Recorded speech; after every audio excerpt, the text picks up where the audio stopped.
夜晚9點幾，麥兜返到屋企，開咗燈，入邊安靜到嚇人。雪櫃入邊得返2隻雞蛋、一包舊嘅麵同半支未用完嘅醬油。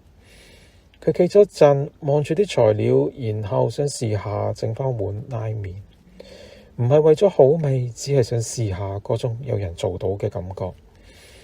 佢開火放水滾起之後落麵，模仿店入邊嗰支廚師嘅手藝，但係啲麵甩咗一半出嚟，跌咗幾條落爐邊。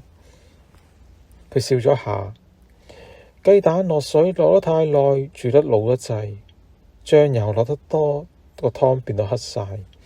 佢攪攪下，碗麵變成一碗唔知算唔算得上食得嘅嘢。佢坐低用筷子拎起一條麵，邊食邊覺得好滑稽。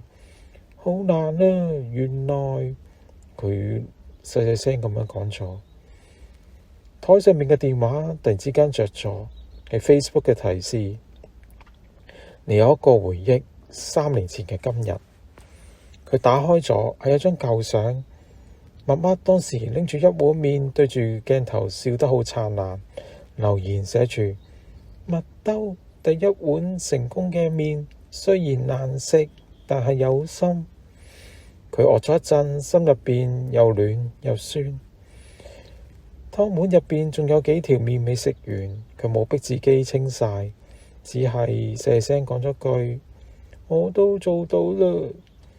電磁爐嘅紅色嘅光慢慢咁暗，窗外邊有風，風吹到啲碗筷輕輕咁響，嗰啲聲就好似回應緊佢咁。